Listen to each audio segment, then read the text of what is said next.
and welcome to another episode of Emerging Titans on ET Now. I'm Anisha Jain. The guest today on the show is a young banker who gave up a potential career in the United States and came back to the land of opportunities and promises, that's India. But what's his vision of the financial sector in the country and how is he navigating the maze of corporate India? That's something we'll discuss with Jay Kotak, the young scion at the Kotak Mahindra Bank. Hi Jay, thanks so much for making time for us. Hi Anisha, thank you for having me. Good. So, before we talk about the future and the financial sector and all of that, why don't we take a step back and try and understand what was your vision for yourself when you were growing up? Because, of course, when you were growing up, of course, your father was setting up this big legacy, and at that time, the financial sector was very different. Were you like the rest of us who wanted to be an astronaut, a doctor, an investment banker at some point of time, or it was always very clear that you want to take the legacy forward? No, I think I was exactly like the rest of us. I had quite a sheltered childhood, and I was not really, at least for the first 10 or 15 years, really privy to what my dad was doing beyond just, a little kind of seeing it here and there. So I wanted to be a pilot. I wanted to collect Pokemon cards and be a professional card collector. And I went through my phases, but I eventually found myself exactly where I want to be. Okay, so at least that's the clarity you have now. But even when you were in the United States and doing your education at Harvard, at that point of time, was there a sort of conflict that whether you want to just stay back and perhaps lead a cushioned life there as a professional, or did you want to come back to India? When I went to the US, I went with the idea that I'm going to learn, to seek exposure, and to come back. That was always the plan. Of course, after going there, making friends, spending time, there was a little sense of, hey, maybe I should spend a little more time here. But substantively, I was clear. Okay. I wanted to come back to India, and I wanted to be here, be part of the story, be with my family. And it was an easy choice at the end. Easy choice at the end. Not a lot of people would say that, but I take your point there. But okay, coming back to India was an easy choice, but was the career choice as easy? In the sense, a lot of your peers are entrepreneurs right now. They're doing their own startups, etc. Did you want to dabble there a bit ever?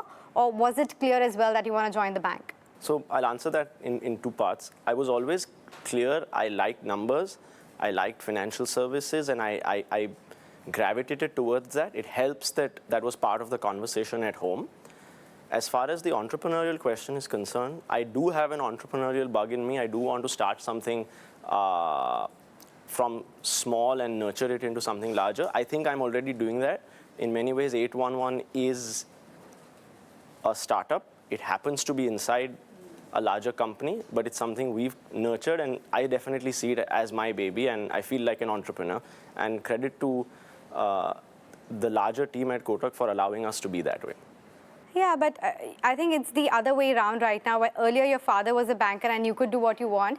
Now, you are a banker, traditional banker at that. He's the one who's handling USK capital and probably looking at new areas of growth. But are you participating in that? Just curious. No. So I'm very clear. My time right now is in the bank. I'm a professional in the bank, and I spend all my time here, and I really enjoy what I do. What about being a gamer? I hear you are very passionate about that. Yes. I still play once a week with a number of my friends around the world. We try and get an hour in. It doesn't always happen. We're busier, we're older. But I do enjoy video games. I do enjoy. Which ones? FIFA, the kind of the football game, Age of Empires 2. I watch a lot of cricket, a lot of football, and the whole kind of sports and real-time strategy. I would say those are the two areas in gaming that I gravitate to. Even your last name comes with that pressure, right? That there is that pressure to succeed. People just expect you to do well. There's that limited room of failure. How do you deal with that? I try not to think about it. To be honest, for me, I am a person just like all of us here are people who are on this earth for a limited amount of time. You do the best that you can. And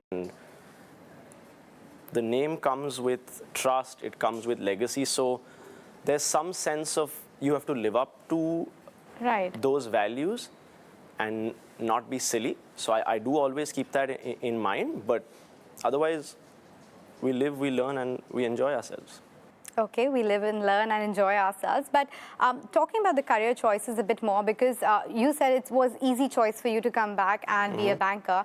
But this is not something that we often hear these days from young kids. I mean, they want to be investment bankers or startup founders or something else, but you don't hear them ever saying that I want to join a bank.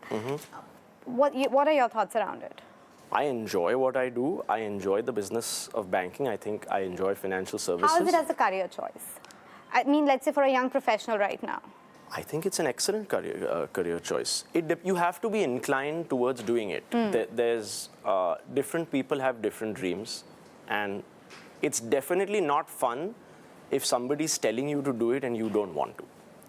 But I don't think anything is really fun if you're doing something that you don't really want to. I like this, I enjoy this, and so if you love what you do, it's not work. It's just your life. Yeah, I think I feel the same way about my profession. But what's your ultimate career goal? I mean, do you see yourself following the same footpaths that your father had set for you, or I mean, what next for you? I don't think 20 years out, 15 years out. I think, can I do the best job I'm doing today, right here, right now? And can I help my business and the larger business, the bank, which I'm a part of, grow, do better? And at the largest level, are we making a difference in India? Are we doing better? Why are we here? One of the reasons I came back from the US also is my belief that there's a lot of opportunity to make India an incredible place. And that's, I would say, long term, whatever I do, I want to be somehow part of the India story. And right now, I'm really enjoying what I'm doing at Kotak, and I feel like I am part of the India story. Oh, yes, definitely you are. We can acknowledge that. But if the leadership position does open up 5-10 years out, which it will with the kind of transitions that happen at banks, would you be ready for the top job? I think the top job in any large firm, especially a listed company, is always on merit. It has to be the best person for the job.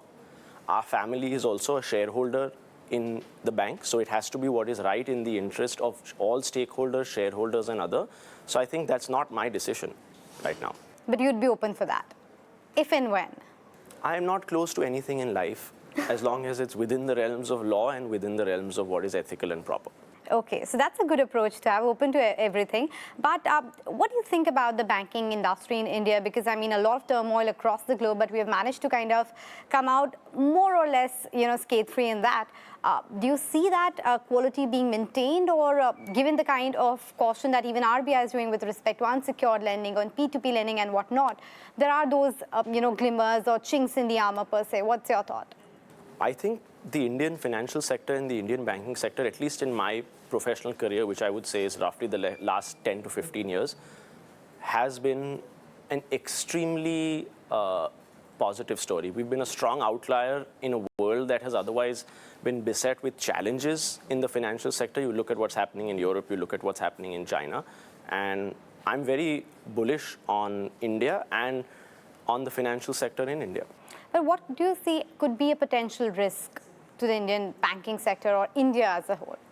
There are many risks. I think the nature of financial services is, especially when you live in this global interconnected world, you're always going to deal with risk. There is external shocks. There's geopolitical events. We're already seeing India is a large oil and other commodity importer, and you have the situation in the Middle East. There's the fact that the largest economy in the world, the US, sets interest rates, and the phrase was always, when the US sneezes, the world gets a cold, and that's something I believe is true. So there's a lot of external risks.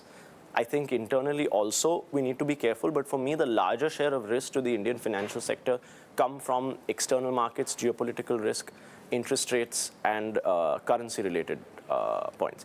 Internally, we're in good shape, but we shouldn't take it for granted. Sure. Internally, we're in good shape, but of late, in the last few months, quarters, years, the growth has been led by consumerism, and you're seeing it across board as a trend itself, and people are willing to spend for Coldplay and whatnot. Do you think the growth going forward is also going to come from that retail category? And I ask you that because I was having a chat with an expert earlier, and he very interestingly mentioned that corporate India is not going to banks anymore. If they want to raise funds, they're just going to the capital markets, and there's enough liquidity there. Your take on that? So I think the story of saver to investor, which is individuals in India choosing to deploy more money into investor instruments like liquid funds, mutual funds, stock market investments, is real. It's something that banks do need to watch for. It's a challenge that is coming. But at the end of the day, we have to do what is right for the customer. The customer is looking for returns, safety, and liquidity.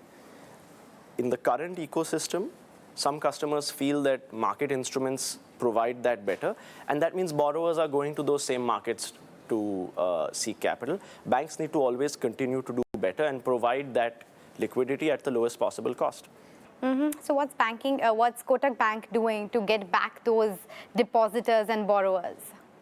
We're really, as a firm, and I don't want to speak for the whole of Kotak because that's not my position, but I can at least give you some flavor of how I think the firm is thinking about it.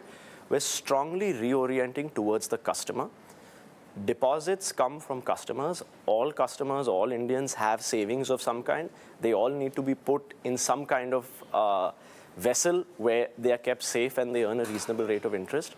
That is increasingly defined by who gives the best service, who has the best app, whose downtimes are the lowest, whose scanning functions are the best, who has the best returns on their products, and at the end, who makes the customer happy. The last thing you want from a service that you use is a feeling that, hey, I am not being served well. And that's why customers move their business and move their money. So Kotak's focus is all about the customer and doing right by the customer for the customer. There was a very interesting comment that SBI had made that they're looking at perhaps changing the way they are presenting the recurring deposits and the deposits and calling it SIP or something like that to attract perhaps more customers. Something on similar lines, I'm guessing you'll have to reorient your products is what you're saying. There's a whole host of products. You think about secured credit cards, you think about SIPs, you think about recurring deposits. What's important is we don't intimidate customers with some of these things. It's presenting these products in a simple and easy to understand way. There's 1 billion Indians that are still not actively part of the financial sector in a full-fledged way. And for them, it's often needing more financial literacy. And I think that is where the product design and the product communication comes. Interesting. But, you know, there's always this misnomer of sorts which is associated with the Kotak Mahindra Bank, and that's, at least in the credit growth side of things, they have been very conservative. Yeah. Would you concur with that view? Largely, yes. Banks, I certainly see Kotak, and I'm sure most bank leaders see their businesses as long tenure, many generational businesses.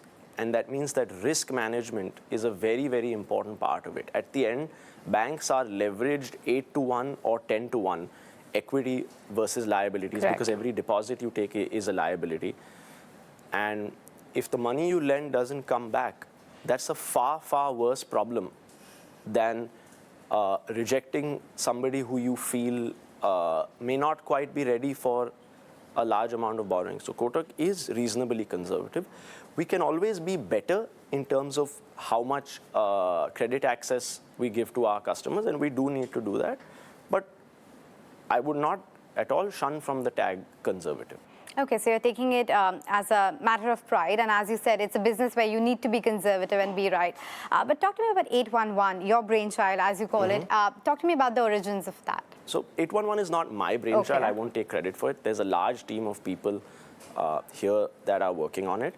Kotak has always been digital first and kind of very agile and with the times. And in 2017, demonetization happened on the 8th of November, which is 811. And alongside that, in that same period, there was a set of very progressive regulations that came out along with demonetization that basically allowed account opening without a wet signature through an OTP process. This has been a significant progression in democratizing financial services. Of course, you have to build guardrails along with any digitized process, but Kotak took up that opportunity, and we were the first mover in the banking sector, in March of 2017, which is only a few months after demonetization, 811 was born as a digital-first savings account. We have grown over time. In 2020, when COVID happened, the regulator allowed video KYC, which is a further step in this direction. And along the way, 811 has also grown and taken this leap into the future of, taken Kotak with it, leaping into the future of digital India. And what is the future looking like for 811 in terms of the next set of targets you've set for it? We are ambitious. And I certainly, and most of our team here, believes in scale. We believe banking should be a fundamental right for all Indians, and every single Indian should have a bank account. There's been a lot of progress made on that front already, but there's a lot more still to do. And it's not just about banking, it's about full stack financial services, insurance, small ticket, protecting customers, allowing customers access to investments, allowing customers access to easier credit. We want to provide full stack financial services to every single Indian. So the sky is the limit, and we want to pursue scale with guardrail. Okay, so let me now kind of change gears a bit and ask you some rapid fire kind of questions. You can of course detail them out if you want to, but what's your favorite productivity hack? What works for you? Coffee. Easy. How many a day? Not that many, 3. Okay, that's acceptable amount. It's an acceptable Okay, what's your favorite number. coffee then? I am very unsophisticated in how I choose my coffee. We have a coffee machine here. It's a Lavazza coffee machine. I love it, and I don't want to get it changed. I'm happy with it. I like the simpleton behavior there, Yeah. but what about the 2 a.m. meal craving? What's your favorite one? 3 days And I'm sure ago, you've had many kind of long nights at work as well. my wife is a very savory person, so she's a late night Maggi kurkure. I'm very much a sweet person, so dairy milk or ladrak late at night. I think that's where I lean. So once in a while, we'll both find ourselves stressed about the day, and okay, let's eat. Let's binge and cheat. Let's binge. Let's binge, yes. But okay, talk about binging. What app you can't live without? And you can't say Kotak app, okay? What app I can't live without? WhatsApp, easy. Yeah, yep. But WhatsApp, Instagram, it's the same apps all of us can't live without. And I think I'm not on Instagram for what you're it's not on worth. Yes. Okay, credit to you. I do think that's probably a good lifestyle choice. It is, trust me. I'm very happy about it. But whom would you call your 2 a.m. friend? Of course, apart from your wife. Sad answer probably, but my dad, he's also quite a night owl. So Really? He would be up at 2 a.m.? Maybe 1 a.m. I think 2 a.m. may be stretching it. So my 1 a.m. So what are friend, you guys doing at night? chatting, sometimes about work, sometimes about other things. We're quite close. And So what are the dinner table conversations like? I would love to be a wallflower on that. Is it about work? Is it about India? Is it about economy? Or is it none of them? Exactly all those things. But also fun things, travel, hobbies, history. I think both of us are very into kind of history. I'm a history major, so we talk about, the world wars, how, long cycles repeat. My mom will get involved sometimes. My wife will get involved sometimes. But always feisty. I don't think our dinners are ever quiet. Feisty dinners, interesting. So if you could have dinner with a business leader, dead or alive, who would that be? Okay, let me broaden it, not just a business leader, anyone. Steve Jobs. I think it's again a very cliched one. I'm coming out very cliched. I mean, maybe I'm more vanilla than I'd like to give myself credit. What's the biggest fear that you have?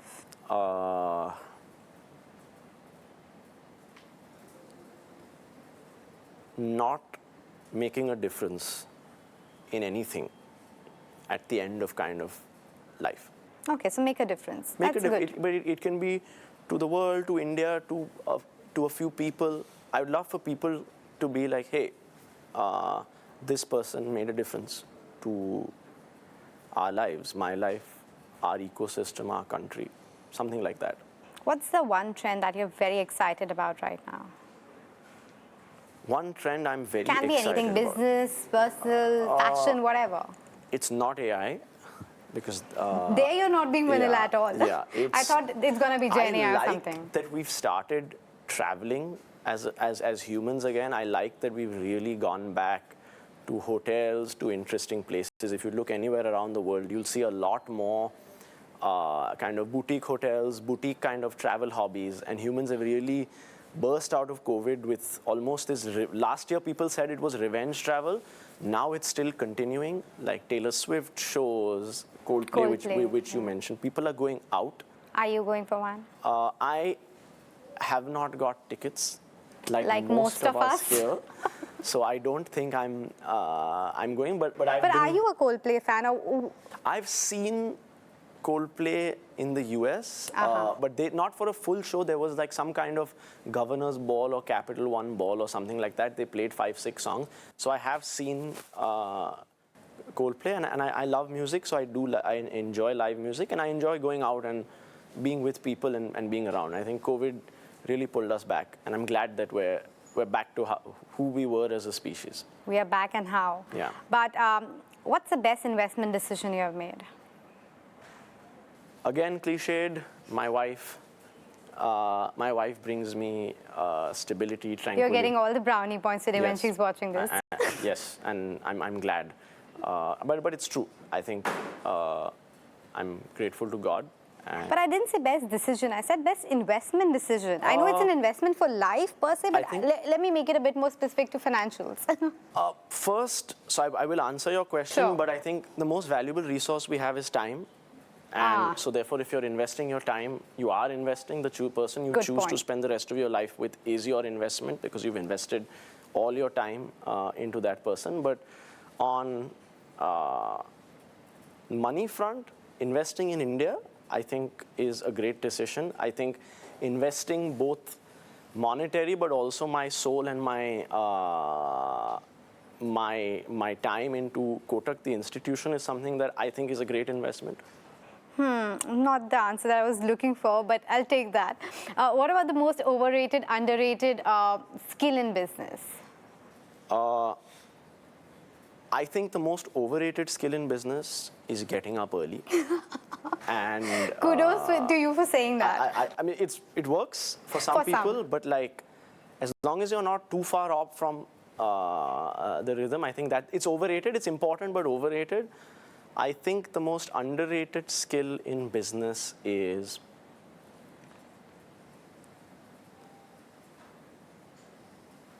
knowing when you don't know. Which is that not fooling yourself into thinking that you know. So knowing that you don't know. Okay. Be humble enough to acknowledge that you won't be a master at everything, and you might need help or want to learn something new. Yeah, and often somebody around you does know, and you're just not stopping Willing to to pause, ask. to ask or to listen. Ask and listen, indeed. Chess or kabaddi? Pick one. Very, very difficult question. Kabaddi. Oh. But it's very close. I love chess. Those are the two. Those are the two loves of my life, other than Kotak. And your wife. Yeah. No, you were losing out the brownie points. I've already defended. I've already established that. Okay. What's a guilty pleasure? Video games. My parents would And that's something definitely your wife insist. is okay with and not complaining too much about the time that you're spending, or is it just 1 hour a week?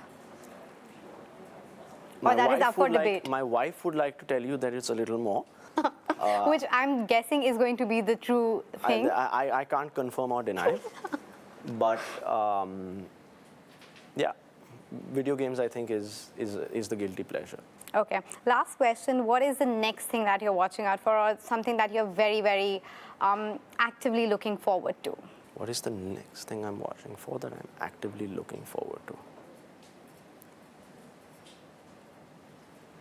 I am currently looking forward to the upcoming Kabaddi season.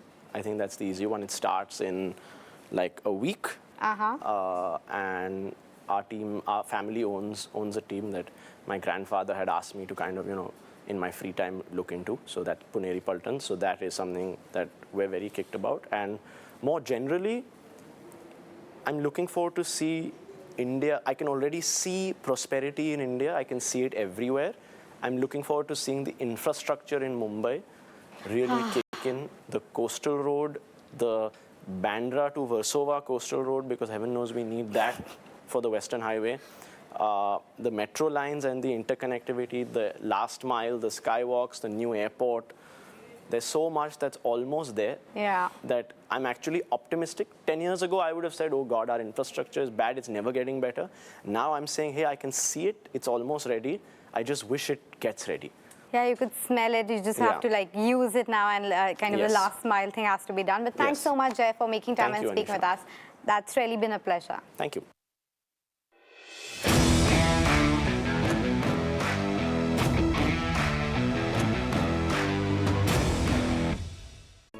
If you like this video, then like, share and subscribe to ET Now.